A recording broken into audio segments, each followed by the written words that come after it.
जिस स्टेज में तुम हो ना, देखो मैं पर्सनली किसी एक को नहीं जानती, लेकिन मैं इतना जानती हूँ कि जब हम मिडिल क्लास या लोअर मिडिल क्लास के होते हैं तो जवान होते होते एक सपना होता है कि कैसे अपनी कैटेगरी को बदलें। जिस घर में तुम रहते हो, जो तुम्हारे हालात हैं, आर्थिक भी सामाजिक भी, समाज में जो तुम्हारी वैल्यू है अभी फिलहाल जीरो मानो, निल है, वो वैल्यू बनानी पड़ेगी। और वो बनेगी कैसे? जब तुम खूब मेहनत करोगे। सबसे ज्यादा जो बदलाव ला सकती है ना जिंदगी में, जो स्टेज है, उस स्टेज में तुम लोग हो बेटा। अब जैसे सुनील सर हैं, हम लोग हैं, हमने अपनी जिंदगी के तुम्हारे वाले पड़ाव में बहुत मेहनत की, बहुत ज्यादा मेहनत की। इसीलिए हम अपने परिवार के जहाँ पे जिस स्थिति में थे उससे काफी ऊपर तक आ पाए। अगर हम तुम्हारी वाली एज में मेहनत ना करते तो उसी स्थिति पे शायद रह जाते जहाँ हमारे पेरेंट्स थे। मैं कमजोर किसी को नहीं कह रही हूँ, लेकिन मेरा ये कहना है कि भगवान ने अगर हमें इंसान के रूप में जीवन दिया, हम कुत्ते, बिल्ली, शेर या किसी भी जानवर से ज्यादा बुद्धिमान हैं। वो अपने जीवन को बदल नहीं सकते। एक इंसान के रूप में जब जीवन मिला ना, तो तुम उसको बदल सकते हो बेटा। अपने घर के कमरों की स्थिति देखो, अपने घर में तुम हालत देखो, जैसा तुम्हारा घर है। अगर इच्छा है कि वो बदले, तुम्हारे घर के हालात बदले, तुम्हारे बैंक अकाउंट में तुम्हारे माँ बाप के पास कुछ पैसे जमा हो, तुम्हारा घर परिवार खुश रहे, तुम हर त्योहार को खुशी से मना पाओ। तुम्हारे लिए दिवाली होली का मतलब सच में पैसे खर्च करके और कुछ खुशियां खरीद लेना। बहुत लोग कह देते हैं कि पैसों से खुशियां नहीं आती, पर बेटा ये रियलिटी है, बिना पैसे के खुशी नहीं मिल सकती। बिना पैसे के आप कैसे एंजॉय करोगे?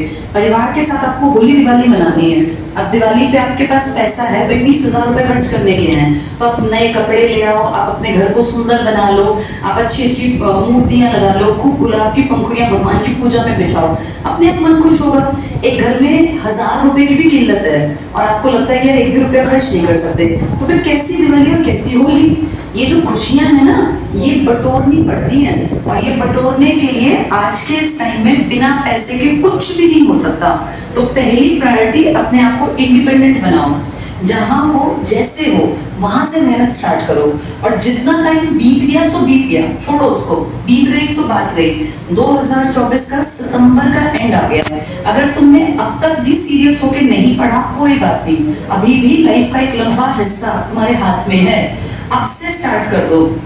अक्टूबर, नवंबर, दिसंबर, 3 महीने जम के तैयारी करो एसएससी जीडी की। जनवरी में पेपर है ना, जनवरी फरवरी, अपनी जी जान लगा के पढ़ो। ईश्वर ने चाहा, अगर तुम थोड़ा थोड़ा भी पढ़ रहे थे ना, और 3 महीने 100 डेज का टारगेट लेके बहुत बढ़िया वाली मेहनत कर गए, तो क्या पता तुम में से कुछ लोग उसमें निकल जाए। आगे जाके कितने सारे एग्जाम्स होंगे, 50,000 वैकेंसी तो इसी महीने में है।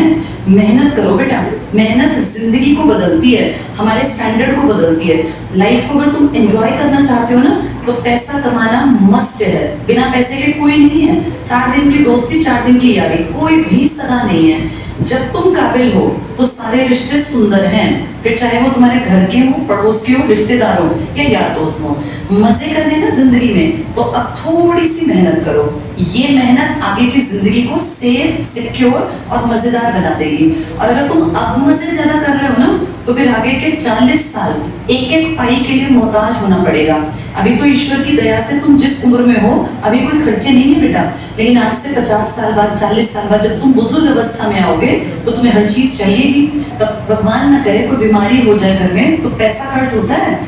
स्वास्थ्य को ठीक रखने के लिए भी पैसा लगने लगता है। उस कंडीशन में कोई हेल्प नहीं करता। अगर आप जॉब में हो, आपके पीछे बैग ठीक ठाक हो गई, और गवर्नमेंट जॉब तो किसी भी नॉर्मल बच्चे की जिंदगी को, जो गरीब है उसकी जिंदगी को बेहतरीन बना सकती है। इसके बहुत सारे फायदे हैं। तो खूब पढ़ो बेटा, इस स्टेज को खराब मत करो। ठीक है, मौज मस्ती अपनी जगह, हमने टीचर्स डे पे खूब मस्ती की, कोई दिक्कत नहीं है। वो 1-2 दिन अगर हम लगा भी देते हैं ना जिंदगी के, तो वो खराब नहीं है, वो तो लाइफ में एंजॉयमेंट के लिए जरूरी है। लेकिन हर रोज टाइम खराब कर देना, लेट आना, क्लास को बंक कर देना, ये तुम्हें नुकसान ज्यादा पहुंचाएगा।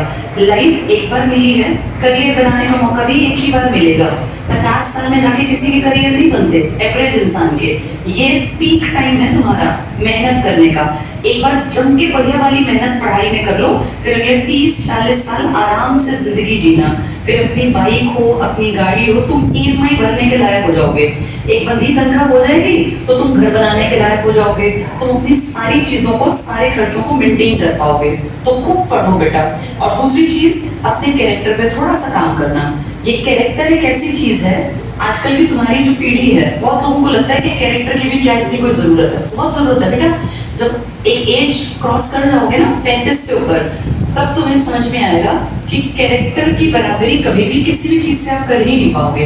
अगर खूब पैसा है, खूब धनी हो और चरित्रवान नहीं है ना, तो फिर उनका घर परिवार और ये सब बिखर जाता है। अगली पीढ़ी को जो हम देके जाएंगे ना, वो घर और दौलत नहीं है, वो उनको चरित्र, उनका एक जो है बैलेंस्ड पर्सनालिटी, ये सबसे बड़ी चीज है जो हम अगली पीढ़ी को देंगे। और वो कब देंगे? उदाहरण से आज तक कोई नहीं समझा। जैसे आप हो ना, ऐसी ही आपकी बेटियां बनेगी आगे आने वाले टाइम में। अब जैसे आप हो ऐसे ही आपके बेटे बनेंगे। अगली पीढ़ी को हम जबान से नहीं सुधार पाएंगे। हमारे रवैये, हमारे व्यवहार, हमारी बॉडी लैंग्वेज का सीधा असर हमारी अगली पीढ़ी पे जाता है। तो इसलिए ना बेटा, अपने कैरेक्टर को अच्छा बनाओ, ईमानदार बनो। जिस काम को कर रहे हो चीटिंग मत करो, क्योंकि वो चीटिंग तुम अपने साथ कर रहे हो। अगर तुम क्लास बंक करते हो, तुम 2 क्लास लेके भाग गए, तो किसके साथ चीटिंग है? हमें क्या फर्क पड़ता है बेटा? तुम 2 क्लास लो, 4 क्लास लो, 1 क्लास लो, मत लो। तुमने एडमिशन ले लिया, तुम मत आओ, लेकिन इसका सीधा असर तुम्हारे ऊपर आएगा। ये तुम्हें कोई समझाने वाला भी है नहीं। जब तुमने एडमिशन ले लिया, तो फर्स्ट से लेके लास्ट क्लास जितने बजे तक हो तुम्हें यहाँ रहना है। ये अपने ऊपर खुद बाउंडेशन लगानी पड़ेगी कि मुझे नहीं भागना। इस भागने से सिर्फ और सिर्फ मेरा नुकसान है। यहाँ रह के अगर 5 घंटे की क्लासेस हो, 5 घंटे पढ़ो। कितनी नॉलेज यहाँ रोज मिलती है, कितनी चीजें यहाँ रोज परिमल सर, मैं, सुनील सर, अपनी प्रीति मैम, ये रीजनिंग वाले सर, हम सब सिखा रहे हैं। हम बेटा लाइफ को ना तुमसे ज्यादा देख चुके, हमने लाइफ का बहुत लंबा पड़ाव देख लिया और हम जानते हैं क्या ठीक क्या गलत। तो हमारी बातों को ना ऐसे मत लिया करो। कभी टीचर डांट दे, बेइज्जती कर दे, तो इसको नेगेटिव नहीं लेना। हमें तुमसे क्या लेना है? हम तो सिर्फ ये चाहते हैं कि तुम लोग पढ़ लिख के अपनी जिंदगी में कामयाब हो जाओ। हमने तुमसे एक फीस का पोर्शन लिया, उसके बदले में फिर पूरे साल तुम्हें पढ़ाएंगे। पूरे साल तुम लोगों को जितनी चीजें तुम इस्तेमाल करोगे, उसी पे सारी तुम्हारी फीस हम लोग खर्च कर देते हैं।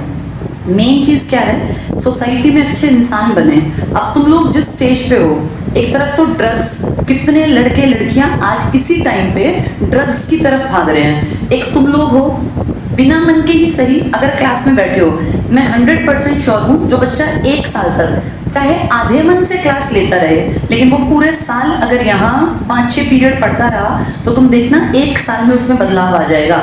ऐसा नहीं है कि बातें मन पे नहीं लगती। एक एक बात बेटा जो कान में जाती है ना, वो कहीं दिमाग के किसी कोने में और मन के किसी कोने में छप जाती है।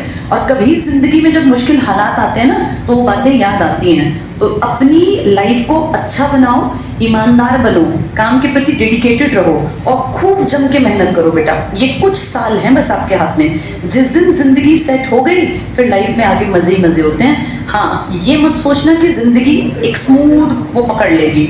जिंदगी में नौकरी लगने के बाद भी अप्स और डाउन्स आएंगे। अगर तुम्हें इंसान के रूप में जीवन मिला ना, तो पहली बात यह है कि हम में से किसी को मोक्ष नहीं मिला हुआ। अगर हमें मोक्ष मिलता तो हम यहाँ इंसान के रूप में होते ही ना। हमें दोबारा से ये जीवन मिला है, तो इस जीवन को इस्तेमाल करो, अच्छाई की तरफ बढ़ो, ईमानदारी सीखो, डेडिकेशन के साथ काम करो और अपनी लाइफ में ना हमेशा एक टारगेट बना लो। अच्छा इंसान बनना है। नौकरी पाना पहली जरूरत है, लेकिन फाइनली अच्छा इंसान बनना है। जहां हो, जिस दिन नौकरी लग जाए, जिसकी मदद कर सको, चाहे 5 रुपए के सामान की, एक पेन की, उतनी मदद जरूर करना बेटा। जहां पॉसिबल हो, इंसानियत के लिए काम करना और हमेशा हमेशा सोचना कि जिस दिन मेरी लाइफ का एंड हो, उस दिन मुझे ये संतुष्टि हो कि मैंने इस जीवन का जितना मैक्सिमम बेस्ट यूटिलाइजेशन मैं कर सकता था या कर सकती थी, उतना किया। हमारे साथ इस दुनिया में बहुत लोगों का जन्म हुआ, तुम्हारे साथ भी, जो बहुत गलत रास्ते पे निकले हुए हैं। कोई उनमें से मर्डर बन गया, कोई रेपिस्ट है, कोई क्राइम करता है, कोई पता नहीं कहाँ केस चल रहे हैं, माँ के रोज के चक्कर लगते हैं। तुम कितने ब्लेस्ड हो, भगवान ने तुम्हारी बुद्धि को उस डायरेक्शन में जाने से रोक लिया और तुम्हारी बुद्धि को यहाँ तक ले आए कि कम से कम पढ़ाई कर लो। तो अपने आप को रोज फील करो ब्लेस्ड हो, मेहनत करो, ईमानदारी से मेहनत करो और ईश्वर ने चाहा ना 2025 तुम्हारा होगा। नौकरी